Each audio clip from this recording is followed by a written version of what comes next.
me, my top individual priority is really the budget. And then when we look at the other top priority, it would be development.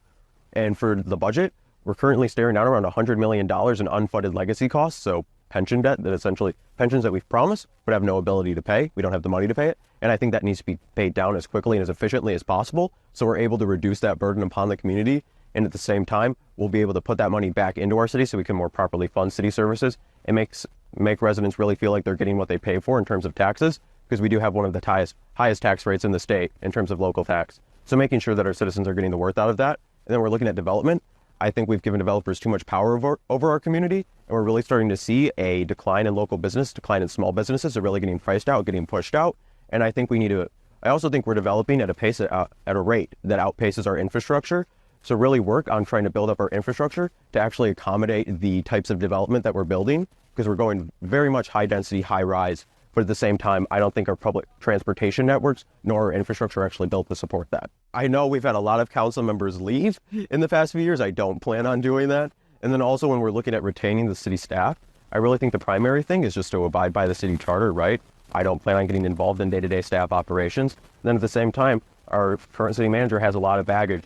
So make sure, keep them on a short leash, right? Make sure that nothing's going on. Keeping good communication with our HR team to make sure that there isn't any infractions. And if there are infractions, investigating that as thoroughly as possible, and really making sure that we're emotionally supporting our staff, just because I know it can be difficult. Even if that baggage isn't true and it doesn't carry over to this situation, there still is that baggage and it needs to be addressed. I think the primary problem with the Albert Ave development was that none of the businesses were contacted. They found out when the public was. And this project had been going on for over a year, had been in talks for over a year, and the city didn't communicate that with any of the businesses. They didn't enter discussions with the community to see what they should be advocating for, what they should be pushing for. And I think one of the first things we need to do is reopen up that dialogue, start communicating with the city, listening to residents about what they want to see. One of the big things I've heard from residents is that they just don't enjoy going downtown anymore. The amount of people I've met that just say, I used to go downtown, it's not really my thing anymore. I mean, you look at the scope of our downtown, right? It's not very big, and we're building really, really high density, and that's pushing out a lot of local businesses. But we need to be able to strike that balance between affordable housing and making sure that we can maintain our local economy. So I think it's just looking at different areas, right? Not just that little tiny stretch of downtown, but also looking at more farther east down Grand River, and really looking at redoing that part of town, at least talking with those landowners, those developers about redoing that, and doing it in a way that's really walkable, that we can design it to be walkable. Well, we can't design it, but the developers can design it, and really looking towards mixed-use condos and incentivizing mixed-use condos, because not only does that provide people with an affordable means of home ownership, we've been very rental-centric, and I understand that rentals, I've very recently been a renter, that rentals are a critical part of the dynamic, but we need to build up towards that missing middle so that people can move out of rentals eventually and be able to escape that cycle of rent poverty.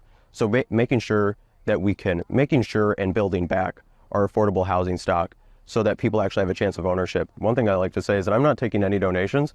I'm not fundraising at all. I like to think that, well, if you look at fundraising tactics, right, a lot of that creates distrust about why you're taking that money, who are you taking that money from, what did you promise to get that money? I don't have any of those issues. I'm beholden to no one except the residents who vote me in. And then also, I think we have a lot of younger residents in our city who feel they don't really have a voice, and when we're making these decisions, especially long-term decisions about infrastructure and development and housing, I think the younger generation who's going to inherit those decisions needs to have a role in making them. And then also, a big thing for me, I'm going to be very impacted by climate change. I'm already am impacted by climate change. So once again, looking towards that younger generation who's able to plan more effectively and just play into our interests more. We want to create a more vibrant downtown. We want to create a more economically diverse downtown. I represent that diversity, I feel like, at least in terms of both I'm from East Lansing and I'm also recently a student, so I'm able to combine those two aspects. And I think going back to how I'm from East Lansing, I really love this community. I've lived here my entire life. I don't plan on leaving. I legitimately think this is one of the best cities in the world, which is rare to hear someone say when there's Venice and Rome out there, but I really do think it. And then also, I think we just need to be able to restore the trust between residents and council. I think that's incredibly important. I hope that's something I'm going to be able to do. And I also, if I am elected, if people do choose to elect me, I plan on communicating regularly with residents, explaining my decisions, and being completely accountable and open.